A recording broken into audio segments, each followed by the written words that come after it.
சாமிஜி, யோகம் சம்மந்தமாக எவ்வளவோ தெரிஞ்சிருந்தாலும் மக்கள் அதை பின்பற்ற ரொம்ப தயங்குறாங்க. ஏன்னா அது ரொம்ப கடினமாக இருக்குமோன்னு அவங்க நினைக்கிறாங்க.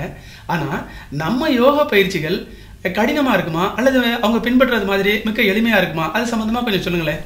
ஆதியோக பயிற்சிகளை பின்பற்ற ஆசைப்படுபவர்கள் அது எளிமையானதாக இருக்குமா கடினமானதாக இருக்குமா என்ற கேள்விகளை ஒரு தடையாக எண்ணி அதை பின்பற்றுவதிலிருந்தோ பழகுவதிலிருந்தோ பின்வாங்குவது வருந்தத்தக்கது. ஏனென்றால் ஒருவருக்கு ஆசை என்பது உருவாகிவிட்டால் அந்த ஆசையை அப்புறம் விருப்பமாக மாறிவிடும். அந்த விருப்பம் இன்னும் கொஞ்சம் வளர்ந்து அதை அடைய வேண்டும் என்ற தேடலை கொடுத்துவிடும். அந்த தேடல் ஒரு முயற்சியை உண்டு பண்ணிவிடும்.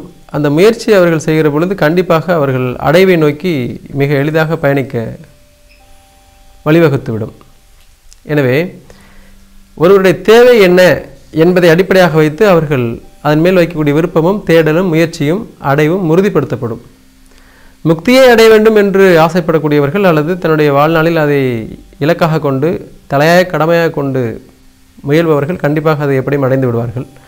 உடல்நலம் வேண்டும் என்பவர்கள் அதை பெற வேண்டும் என்றால் எப்படியாவது அதை பின்பற்றித்தானே ஆக வேண்டும். ஏதோ ஒரு உடல்நலம் சரியில்லைன்னா மருத்துவமனைக்கு போய் மருத்துவரை பார்த்து ஏதோ ஒரு மாத்திரை மருந்து எடுத்துக்கிறாங்க இல்லையா, அந்த மாதிரி போய் எடுத்துக்கிறது தான் அவங்களுக்கு சரின்னா அது கண்டிப்பாக எடுத்துத்தாங்கணும். அப்போ தான் நோய் போகும். அது மாத்திரை முழுங்குறது எனக்கு கஷ்டமாக இருக்குமா கசப்பாக இருக்குமா நான் முழுங்கலாமா வேண்டாமான்னு முயற்சி பண்ணாங்கன்னா அந்த நோயிலேருந்து அவர்கள் விடுபட முடியாது.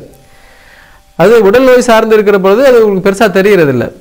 மனநோய் வந்துருச்சுன்னா அது இன்னும் கொஞ்சம் கடினமானதாக தெரிகிறது. மரணம் என்று வந்துவிட்டால் அது மிக கடினமானதாக தெரிகிறது. அவ்வளோதான் வித்தியாசமே ஒழிய மற்றபடி அவர்களுக்குள்ள அடிப்படையாக தேவை என்னென்னா ஆசை தான். கண்டிப்பாக ஒரு மனிதன் முக்தியை எதிர்பார்த்து அதன் மீது ஆசையை வைத்து விட்டால் அதை நோக்கி கண்டிப்பாக அவன் சென்று வெற்றியை அடைந்து விட முடியும்.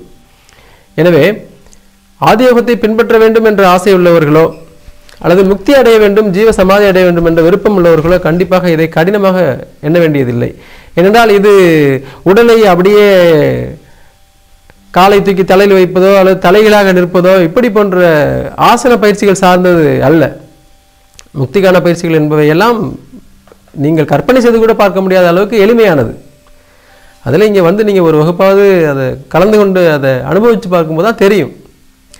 இது எப்படிப்பட்ட உடல்வாக உள்ளவர்களாக இருந்தாலும் சரி, எப்படிப்பட்ட படிப்பு படித்தவர்களாக இருந்தாலும் சரி, படிக்காதவர்களாக இருந்தாலும் சரி, 5 அறிவும் முழுமையாக வளர்ந்தவர்கள் யாரும் இதை எளிமையாக கற்றுக்கொள்ள முடியும்.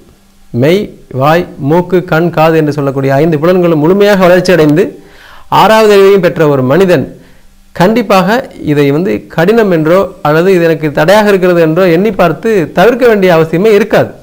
அவ்வளவு எளிமையாக மிகவும் நயமாக கற்றுக் கொடுக்கக்கூடிய கல்வி இந்த மெய்ஞான கல்வி என்னும் சாகா கலை கல்வி என்னும் ஆதியோக கல்வி. எனவே உடல்நலம் சார்ந்தோ மனநலம் சார்ந்தோ வரக்கூடியவர்கள் எளிமையாக இதை பின்பற்றிக் கொள்ள முடியும்.